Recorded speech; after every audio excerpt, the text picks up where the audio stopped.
May mga pagkakataon po na humihiling tayo o humihingi tayo ng tulong o saklolo sa ating pong mga mahal sa buhay o sa ating mga kaibigan. Pero hindi po laging nandyan sila. Madalas tayo po ay nadidisappoint, no? Sa kabilang banda, ang Panginoon po ay maaasahan po natin sa lahat ng panahon. Nakasulat po sa Psalm 72:12 ang ganito pong mga kataga at mga pangako. Ang sabi po niya, sapagkat ililigtas niya ang nangangailangan kapag siya'y dumadaing, ang dukha rin at yaong walang tumutulong. Alam niyo po, ipinapangako ng Diyos na diringgin po niya ang daing ng mga nangangailangan. Kikilos po siya para sa kanilang kapakanan at magiging tagapagligtas nila kapag wala ng ibang makakatulong. Dito po sa awit Psalm 72 ay isang awit hari na tumuturo sa hinaharap po ng paghahari ng Mesyas. Hindi po tulad ng mga haring makalupa na kadalasang naglilingkod sa makapangyarihan. Ang hari pong ito ay nakikilala sa kung papaano niya tinatrato ang mahina. Alam niyo po, ipinahayag ni Haring David ang kadakilaan ng ating Panginoong Diyos. Hindi po sa nananakop, kundi siya po ay nagliligtas. Ang sabi po sa Ministry of Healing, page 162, ang pag-aaruga ng Diyos ay umaabot maging sa pinakamahirap at pinakamahina sa kanyang mga anak. Alam niyo, hindi po namimili ang ating Panginoon. Siya po ay tumutulong sa kahit sino, lalong-lalo na yung mga tumatawag sa kanyang banal na pangalan. Kaya tayo po ay sumunod sa ating Panginoon. Tumawag po tayo sa Kanya sapagkat handa po siyang tumulong sa bawat isa sa atin. Tingnan po muli natin ang ating pong teksto sa Psalm 72:12. Sa English po, "For he shall deliver the needy when he crieth, the poor also, and him that hath no helper."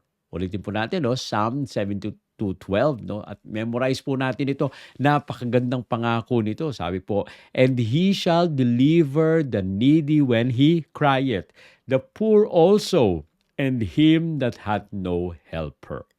Kaya naman, dito po sa ating pong pagtutuunan ng pansin sa umaga pong ito ay meron tayong 4 na puntos, no?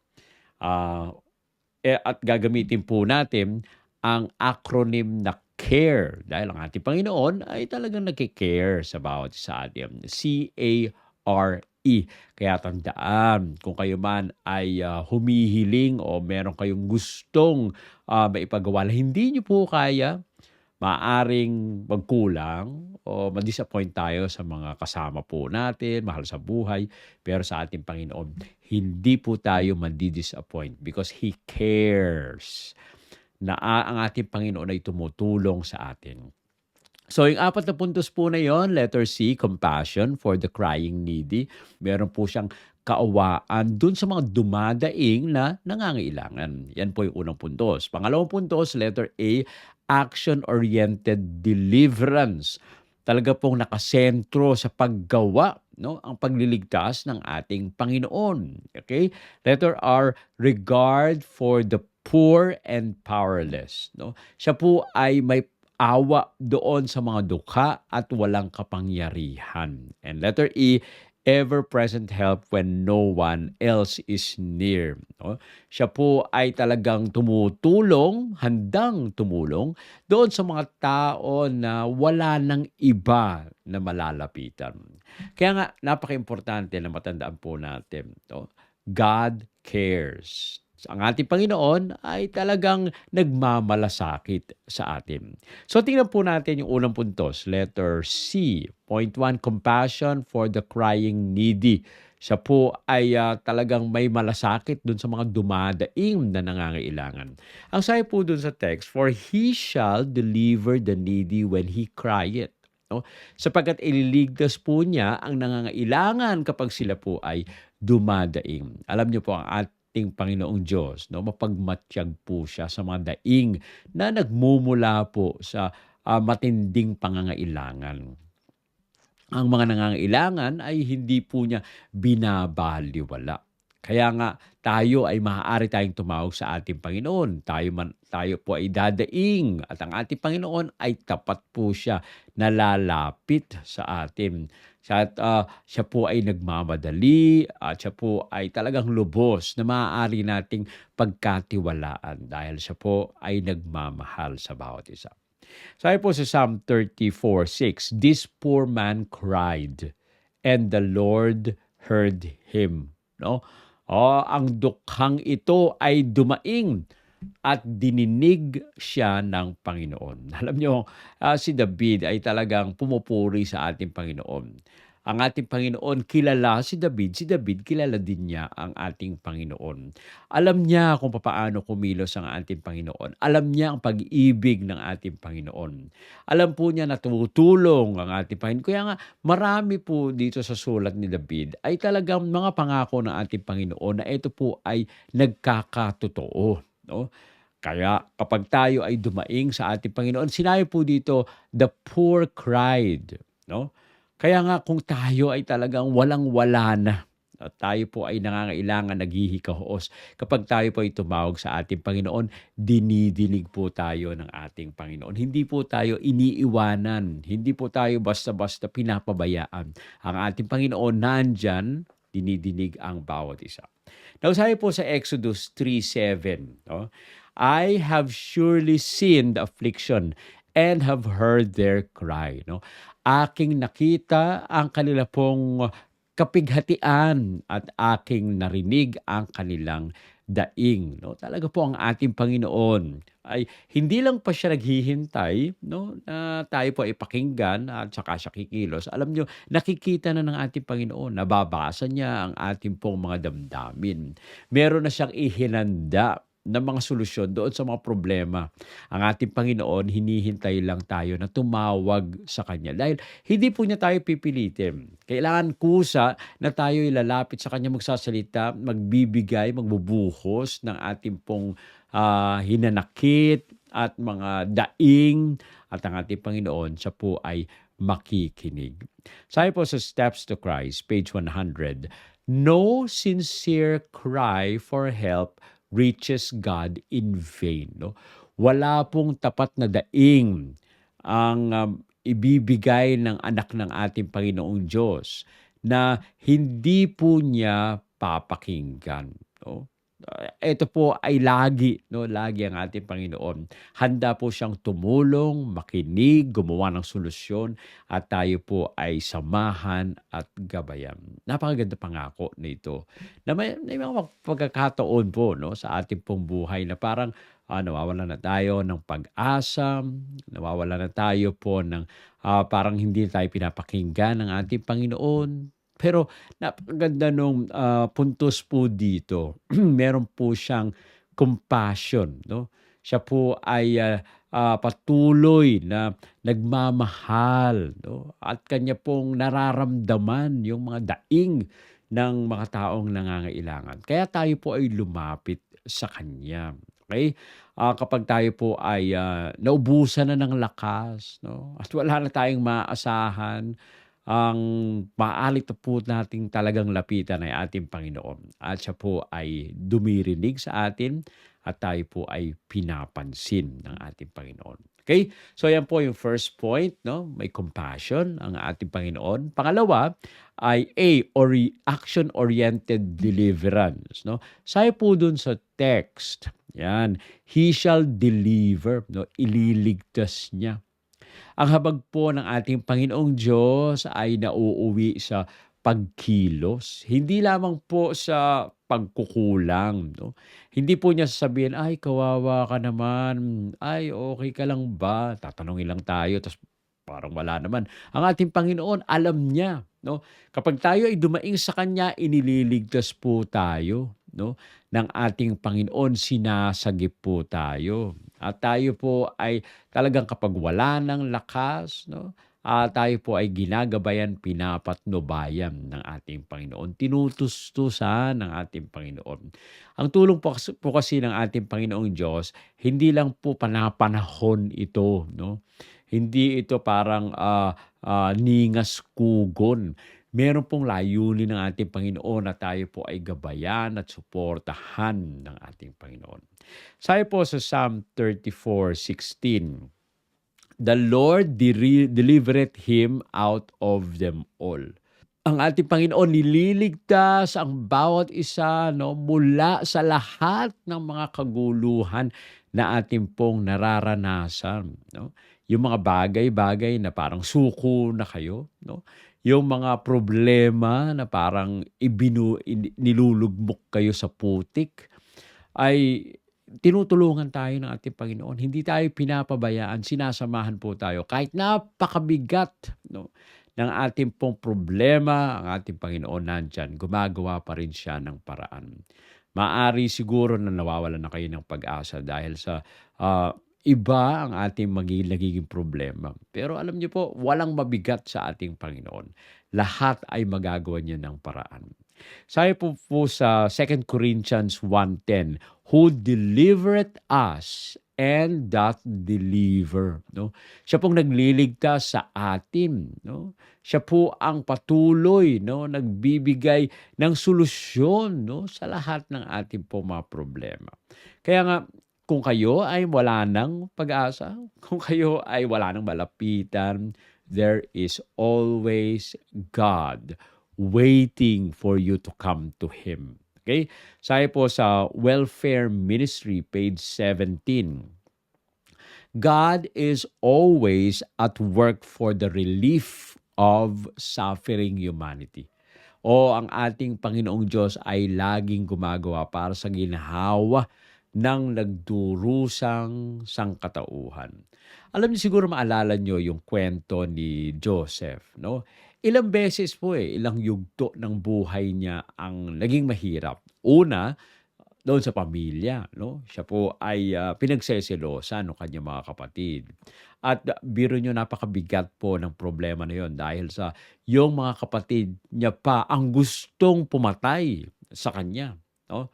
At yung mga kapatid niya, hindi man siya pinatay dahil merong hindi pumayag na wag nating patayin, ay ibinenta po siya doon sa mga ngalakal, no?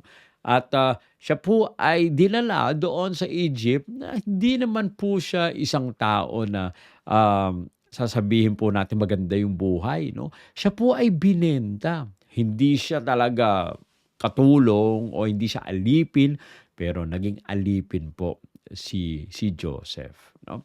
At medyo naging okay yung buhay niya doon dahil siya nagtitiwala sa ating Panginoon sa panahon sa lugar ni Potiphar, no? Pero dumating ulit yung problema, no? Nagustuhan siya nung asawa ni Potiphar at nung ayaw niya, dahil sa ayaw niyang gawin yun dahil ito ay labag sa utos ng ating Panginoon, ay siya po ay pinakulong. Buti nga hindi siya pinatay, no? Dahil alam naman at kilala naman siya ni Potiphar at kilala ni Potiphar yung kanyang asawa. Ang problema ay naikulong siya. Medyo mahirap po siyempre. Hindi natin alam kung anong naranasan po niya na nakulong siya. Pero naging maganda pa rin, no? Medyo sa kabila ng nasa kulungan po siya, naging maayos ang kanyang pakikitungo doon sa warden, no? At naging maganda yung relationship po nila. Pero naiwanan po siya doon, no? At matagal rin siyang nakakulong hanggang sa siya po ay naalala nung wine bearer, no? At siya po ay ininterpret niya yung dream nung hari na ni Pharaoh. At pagkatapos po nun, siya po ay naging kanang kamay ni Pharaoh. Tingnan niyo po, no? Tingnan niyo po yung ups and downs, no, ni Joseph. Ganyan din po minsan, no? Kapag tayo, katulad no, nakakulong si Joseph, parang wala nang pag-asa dahil hindi na siya, paano pa? Paano pa siya makakaalis doon? Pero gumagawa ng paraan ng ating Panginoon. Nung siya po ay binenta nung kanyang mga kapatid, parang wala na rin siyang pag-asa. Pero gumagawa pa rin ang ating Panginoon. Kaya nga, God is always at work, no? for the relief of the suffering humanity. Magtiwala po tayo sa ating Panginoon. Sa panahon po na tayo ay parang wala ng pag-asa, nandiyan ang ating Panginoong Diyos. Maari po tayong umasa sa Kanya pong pagliligtas. Darating ang pagliligtas ng Panginoon ayon po sa pangangailangan po natin. No? So yan po, tandaan po natin ito dahil ito ay nagbibigay pag-asa, lalong-lalo na sa mga panahon at pagkakataon na parang wala na tayong pag-asa. Okay? Ang pangatlong puntos po, regard for the poor and powerless. No? The poor also, ang sabi doon, pati yung dukha. No? Pinapahalagahan po ng ating Panginoong Diyos ang mga madalas mapabayaan ng sanlibutan. Yung pagiging dukha, ito po ay hindi lamang po kakulangan po ito ng yaman, kundi pati na rin sa kakulangan ng lakas, kakulangan din ng impluwensya. No? Binabaliktad po ng kaharian ng Diyos ang mga pamantayan dito sa mundo. Kaya nga kung titingnan po natin, maaaring wala tayo, walang-wala tayo. Pero sa kabila ng kawalan natin, kapag tayo ay nagtitiwala sa ating Panginoong Diyos, lubos naman ang kapayapaan natin. Na ito ang hinahanap ng mga taong may pera, ng mga mayayaman. Akala po ba natin masaya sila kung sila ay mayaman? Kapag wala sila sa ating Panginoon, yung kanilang pera ang kanila pong sinasandigan. Yung kanilang kayamanan ang kanila pong inaasahan. Pero hindi po ito nagbibigay ng kapayapaan. Minsan, ang pera pa ang dahilan na nagkakaroon ng kaguluhan sa kanilang buhay, sa kanilang pamilya. No? Kaya nga napaka-importante na kahit tayo po ay dukha o parang wala tayo, ang ating Panginoon ay nagmamahal pa rin sa atin. God values the poor. No? Dahil sila po ang hindi na makatulong sa kanila pong mga sarili. Sabi po sa Psalm 146:7, the Lord executed judgment for the oppressed. No? Ang Panginoon daw ay gumagawa ng katarungan para po dun sa mga naaapi. No? Kaya kung nararanasan po natin na tayo ay naapi, wag po kayong mag-alala. Ang inyong tagapagtanggol ay ang ating Panginoong Diyos. Siya po ay lubos na nagmamahal sa atin. Sabi po sa Luke 4:18, He had sent me to heal the brokenhearted. Dito po, sinugo na ang ating Panginoong Jesus upang pagalingin ang mga bagbag sa kanila pong mga puso. No? Yung talaga pong wasak ang kanila pong nararamdaman. Kaya nga tayo ay talagang umasa sa ating Panginoon.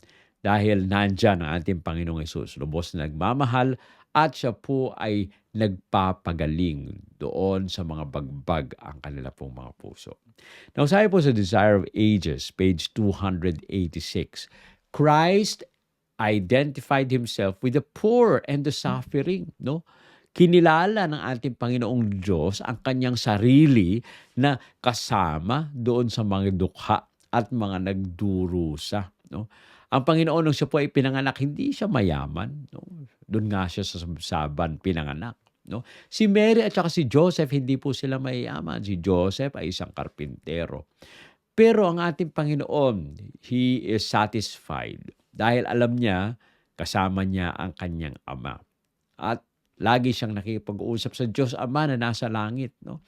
Kaya tayo rin, maaari rin tayong magkaroon ng kasiyahan, at tayo magkakaroon ng satisfactions kapag tayo ay nasa ating Panginoon. Tinitingnan po ng tao ang ayon sa pananaw ng kanila pong mga sarili. Hindi katulad ng pagtingin ng ating Panginoong Diyos. No? Hindi tinitingnan ng ating Panginoon yung katayuan, kundi ang tinitingnan ng ating Panginoon yung ating pong mga pangangailangan. O ipinapakita ng ating Panginoong Diyos na sa pamamagitan ng kanyang puso, ng kanyang habag, siya po ay nagbibigay pag-asa at siya po ay naglilingkod. No? Alam niyo po, maaaring sabihin natin siya ang Diyos. Bakit siya po ay magbibigay ng tulong? Alam niyo, ang ating Panginoon, hindi niya po ipagkakait sa atin ang makabubuti sa atin. Kaya umasa tayo na ang ating Panginoon lagi nating kasama. Okay? So number 4, letter E, ever-present help when no one else is near. Okay?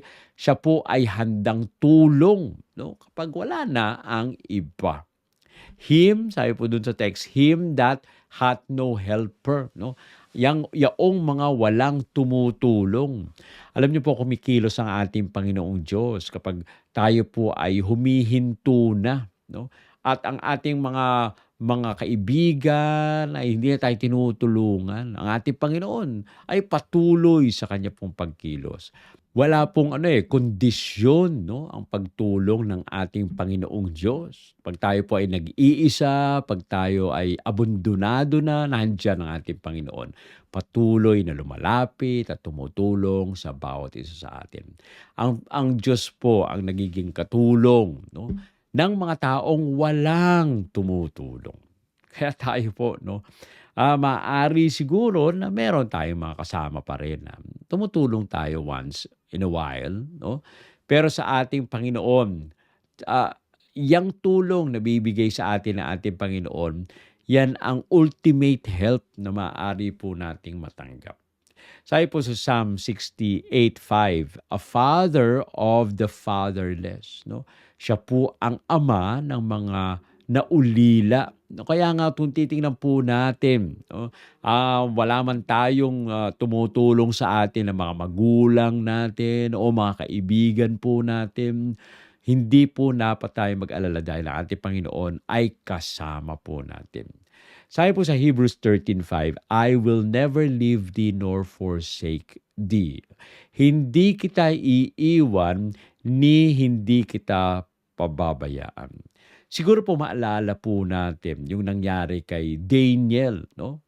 Di ba po, gumawa ng decree yung hari, si King Darius, no? Pero actually, ito po ay ginawa ng mga kalaban ni Daniel na gusto siyang patayin.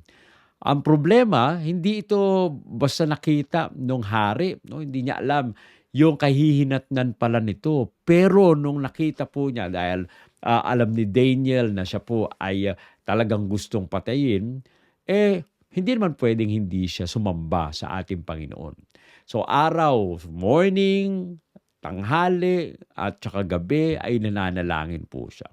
So pagkatapos ng isang araw na sila nakita nila, si Daniel, alam kasi nila na si Daniel ay nananalangin. Kaya nga sila po ay nagsumbong na sa hari. Mahal na hari, di ba may dekreta tayo na walang sasamba sa kung anumang Diyos, ikaw lang ang sasambahin. Si Daniel, nakita namin, no? Sumasamba po siya.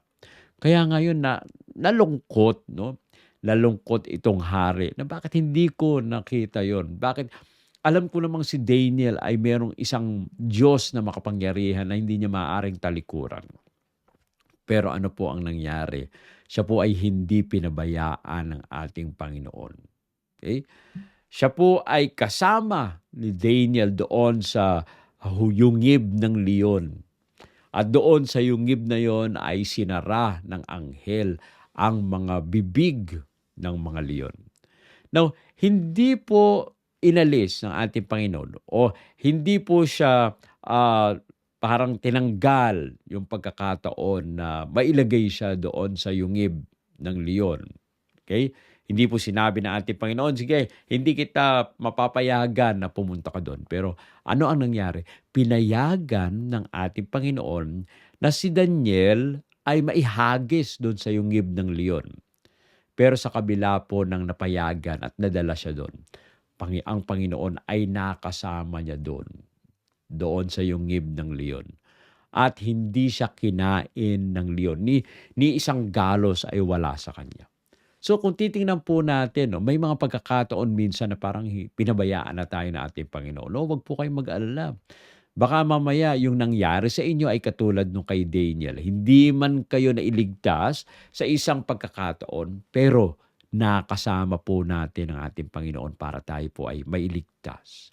Sabi po sa Prophets and Kings, page 545, in the hour of greatest need, God is nearest. Sa oras ng pinakamatinding pangangailangan, ang Diyos ay pinakamalapit. Kaya naman, kapag tayo po ay yung pakiramdam po natin ay nag-iisa, alalahanin po natin na ang ating Panginoon, kailanman, hindi po tayo iiwan. Siya po ang patuloy na naggagabay sa atin. Wala mang mga tao ang tumulong sa atin, nandyan ang ating Panginoon. Kaya nga po dito sa Psalm 72:12, ito po ay hindi lamang pangako, ito po ay larawan ng likas ng katangian ng ating Panginoon. Patuloy, siya ay nagki-care sa bawat isa. Siya po ay patuloy na nagmamahal sa atin. Kung dumaing tayo sa ating Panginoon, tapat ang ating Panginoon. Na tayo po ay ililigtas. Ipapakita niya ang kanyang habag, magiging kamay po siya at hahawak sa bawat isa sa atin. Kaya tandaan po natin yung ating pong acronym, at CARE, C-A-R-E. Ano po yun? C, compassion for the crying needy. Meron po siyang kahabagan sa mga dumadaing. A, action-oriented deliverance. May pagkilos ang kanya pong pagliligtas. Letter R, regard for the poor and powerless. Meron siyang pagtingin doon sa mga dukha at walang kapangyarihan. At ang panghuli, ever-present help when no one else is near. Talagang handa ang kanyang pagtulong kahit wala na ang iba.